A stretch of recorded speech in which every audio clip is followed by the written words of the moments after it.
পিতা, তোমার হস্তে আমার আত্মা সমর্পণ করি। আমরা আগে কি দেখলাম? সমাপ্ত হল, সমাপ্ত হয়ে গেছে, সবকিছু শেষ। এখন প্রভু কি বলছেন? পিতা, তোমার হাতে আমার আত্মা সমর্পণ করি। সবকিছু শেষ। আমরা যখন দেখি কোনো কিছু শেষ হয়ে যায়, আর কিছু তার করার থাকে না। সবকিছু তিনি সিদ্ধ করেছেন, সবকিছু শেষ করেছেন। আমরা দেখি অনেক সময়, আমি এখন কৃষ্ণনগর লোকালে যাই, কৃষ্ণনগর থেকে শিয়ালদা শেষ, আর যাওয়ার পর নেই, ওখানেই শেষ। আর শেষ, ওই পর্যন্ত গিয়েই শেষ। যিশু সবকিছু শেষ করে ফেলেছে, আর কিছু নেই। তিনি যে জন্য এসেছিল, সেই পিতার বাধ্য হয়ে সমস্ত কিছু শেষ করে ফেলেছেন। এখন তিনি বলছেন, পিতা, তোমার হস্তে আমার আত্মা সমর্পণ করি। এই সমর্পণ খুবই গুরুত্বপূর্ণ বিষয়। আমরা যত লোক এই পৃথিবীতে দেখেছি, আমাদের প্রিয়জন মারা গেছেন, আমাদের আত্মস্বজন মারা গেছেন, যত আমরা কাছে থেকে দেখেছি, আর সেই মৃত্যুর সময় তারা কিছু কথা বলে গেছে, যে খোকা তোর মাকে দেখিস, বা কোনো কিছু। সেই কথাটা আমরা অনেকে তা পালন করি, আমরা তা মেনে চলবার চেষ্টা করি। আর প্রভু যিশু তিনি যে কথাগুলো বলে গেছেন, আজ 2000 বছর বেশি হয়ে গেছে, আমরা তা মেনে চলার চেষ্টা করি, পালন করার চেষ্টা করি। আমি আবারও বলি, আমরা কেউ দেখিনি সেই পুরুষের কি কষ্ট, যন্ত্রণা, এবং সেই সময় এক এক করে বাণীগুলো আমরা কেউ শুনিনি, তবু আমরা বিশ্বাস করি, আমরা আজও তা পালন করবার চেষ্টা করি। এবং প্রভু যিশু কি বলে? সবকিছু সমাপ্ত হলো। সমাপ্ত হওয়ার পরে কি বলছে? পিতা, তোমার হস্তে আমার আত্মা সমর্পণ করি। এই সমর্পণ তিনি কেন করতে চাইছেন? আত্মা সমর্পণ করার কি দরকার আছে? আজকে আমরা কি আমাদের নিজেদের জীবনকে সমর্পণ করেছি? আমরা এতগুলো বাণী শুনলাম, আমরা কি আমাদের নিজেদের জীবনকে সমর্পণ করেছি? বাইবেলের একটি কথা খুব সুন্দর আছে, আমার খুব ভালো লাগে, যেখানে মরা থাকে সেখানে শকুন জুটিবে।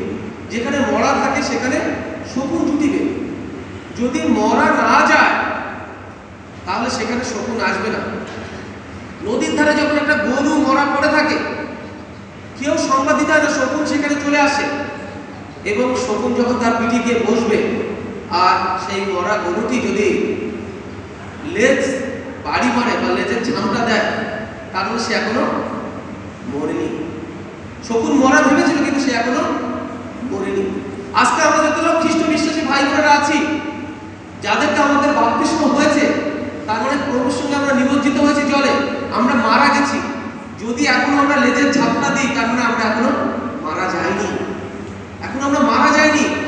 যত লোক আমরা মারা গেছি, যত লোক আমরা মারা গেছি, আমরা কোনো অহংকার গর্ব নই।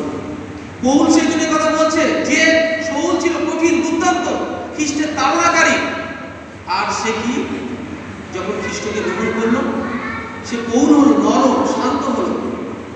আর সে কি বলছে? আমার শিক্ষা দীক্ষা সবকিছু আমি মনোবল ত্যাগ করেছি, মনোবল ত্যাগ করেছি। আমার আর কোনো অহংকার নেই, আর কোনো গর্ব নেই, আমার সমস্ত কিছু আমি ত্যাগ করেছি, মনোবল ত্যাগ করেছি। আর আমার পক্ষে জীবন খ্রিস্ট, মরণ লাভ। আমি বাঁচি তো যিশুতেই বাঁচি, আর মরি তো আমি যিশুতেই। আজকে দেখো যতজন আমাদের খ্রিস্ট ভাই বোনেরা যিশুকে গ্রহণ করেছেন, মণ্ডলীতে এসে, তাদেরকে আমি এই কথাই বলবো, যে কি সমাপ্ত হয়েছে, আমাদের উপর যে শয়তানের কর্তৃত্ব, তা সব শেষ, সবকিছু শেষ। যদি আজকে আপনি যিশুর উপর নিজেকে সমর্পণ করতে পারেন, তাহলে আপনি অনেক আশ্চর্য কার্য আপনার জীবনে দেখতে পাবেন। জিরোমীয় 33:3 কথা লেখা আছে, তোমরা আমাকে ডাকিবে, আর আমি তোমাকে উত্তর দেব, এবং এমন মহৎ গৃহ বিষয় জানাইব, যা তোমরা জানো না। আজকে আমরা যদি যিশুর কাছে নিজেদেরকে সমর্পণ করি, তাহলে আপনি এমন শান্তি, এমন আনন্দ পরিবারে, সংসারে, মণ্ডলীতে পাবেন, যা আপনি কল্পনা করতেও পারবেন, যদি নিজেকে সমর্পণ করেন। সমর্পণ এটা একটি খুবই গুরুত্বপূর্ণ বিষয়। আর প্রভু যিশু যদি নিজেকে, তার আত্মাকে সমর্পণ না করত, মৃত্যুর ক্ষমতা ছিল না তাকে, সেই মৃত্যু দেয়, মৃত্যু দেয়। মৃত্যু দূত বা কারো কোনো ক্ষমতা ছিল না যে তাকে মেরে ফেলে। কিন্তু নিজেই সমস্ত কিছু সমাপ্ত হয়েছে জেনে তিনি নিজেই নিজের আত্মাকে ঈশ্বরের কাছে সমর্পণ করলেন। আমরা দেখতে পাই যোহন লিখিত সুসমাচার 10 অধ্যায় 17 এবং 18 পদে লেখা আছে, কেননা কারণ ঈশ্বর আমাকে কেন প্রেম করে, যিশু বলছে ঈশ্বর আমাকে কেন প্রেম করে। যোহন লিখিত সুসমাচার তার 10 অধ্যায় 17-18 পদে লেখা আছে, ঈশ্বর আমাকে এই জন্যই প্রেম করে কারণ আমি আমার আত্মাকে সমর্পণ করি যেন পুনরায় তা আবার আমি গ্রহণ করি। এই জন্য ঈশ্বর আমাকে প্রেম করে।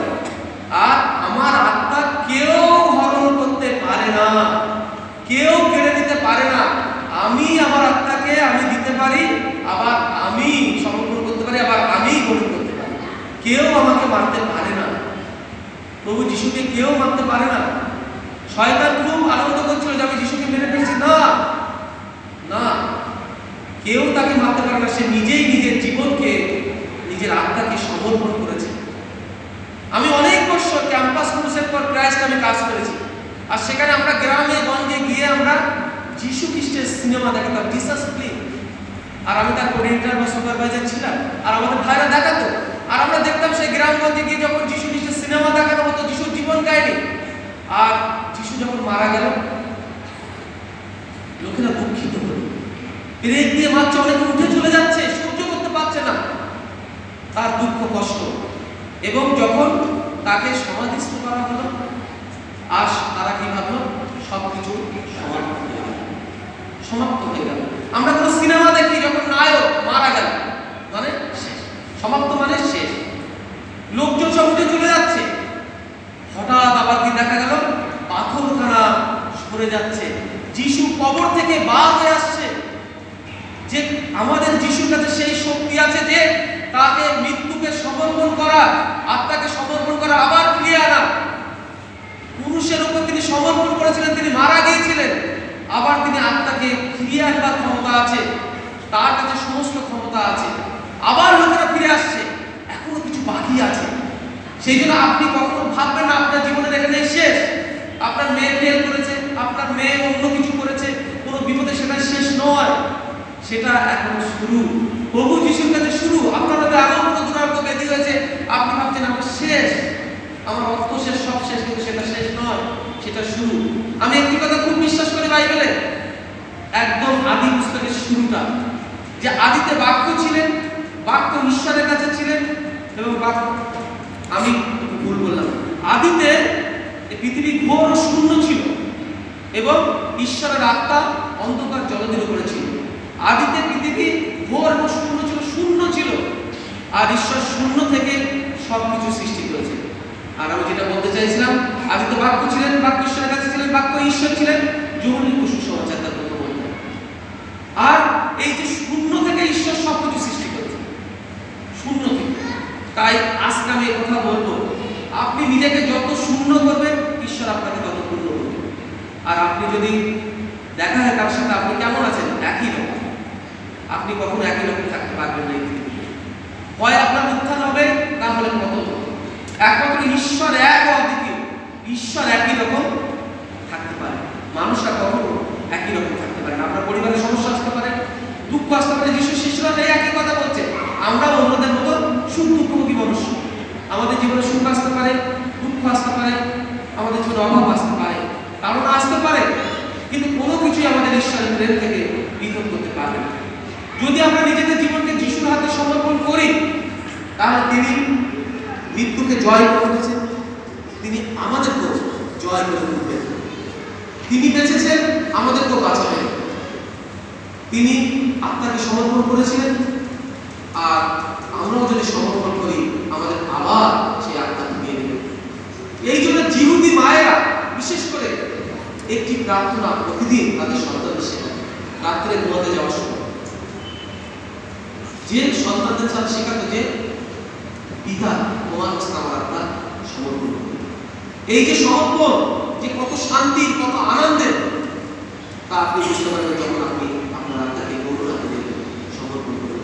আর যিশু জিহুদি পরিবারের কথা বলেছে, আর তিনি সদা সর্বদা এই প্রার্থনা করেছেন। তারা প্রতিদিন রাত্রে ঘুমাতে যাওয়ার সময় এই প্রার্থনা করেছেন যে পিতা তোমার কাছে আমার আত্মা সমর্পণ করবে। তাই আপনি কখনো বিদেশে যাচ্ছেন, কখনো যে কোনো কাজে যাচ্ছেন, আপনার আত্মার সকল ভার প্রভু তার উপর সমর্পণ করুন। আপনার জীবনের সকল ভার, আপনার জীবনে যা কিছু ঘটে যায়। দানিয়েলের 3 বন্ধু ছিল, শত্রু মহিষ্যকের প্রভাবের দ্বারা তাদের নবুকদ্নেচ্ছর রাজার আদেশে তাদেরকে এক বিশাল স্বর্ণময় প্রতিমার সম্মুখে তাদেরকে মাথা নত করতে বলা হয়েছে, কিন্তু তারা আসেনি। আমরা খ্রিস্ট বিশ্বাসী ভাই বোনেরা অনেকে আজও মাদুরি, তাবিজ, মুন্দার, বিভিন্ন পূজা অর্চনা অনেকে করে থাকে, কিন্তু দানিয়েলের 3 বন্ধু শত্রুর বয়সে অবিতল তারা মাথা নত করেনি। তাদের নিজেদের জীবনকে ঈশ্বরের কাছে তারা সমর্পণ করেছিল। তারা কি বলল? আমরা ওই রাজার নির্মিত স্বর্ণময় প্রতিমার কাছে আমরা মাথা নত করব। এবং রাজার যে সৈন্য সামন্ত বা লোকেরা তারা কি বলল? আপনার আদেশ অমান্য করেছে। তাদেরকে কি করা হোক? ঘুরে নিয়ে আসা হোক, তাদেরকে বলা হোক রাজার আদেশ। তারা কি বলছে? যে আমরা তবু আমাদের মাথা স্বর্ণময় প্রতিমার কাছে নত করব। তখন তাদেরকে ধরে নিয়ে আসা হলো, আগুনকে আরো বাড়িয়ে দেওয়া হলো যেন সেই জ্বলন্ত অগ্নিকুণ্ডে তাদেরকে ফেলে দেওয়া হয়। তারা কি বলল? আমাদের ঈশ্বর ওই রাজা জ্বলন্ত অগ্নিকুণ্ড থেকে বাঁচাতে সক্ষম। আমাদের ঈশ্বর রাজার ওই জ্বলন্ত অগ্নিকুণ্ড থেকে আমাদের বাঁচাতে সক্ষম। আর যদি নাও বাঁচায়, তবু আপনার এই স্বর্ণময় প্রতিমার কাছে আমরা মাথা নত করব না। কেননা আমাদের জীবন আমরা তার কাছে সমর্পণ করেছি, আমাদের একটা হৃদয় আমরা তার কাছে দিয়ে দিয়েছি। প্রভু যিশু বলেছে আমাদের আত্মা বায়না দিয়েছি, বায়না আমাদেরকে বায়না দিয়েছে।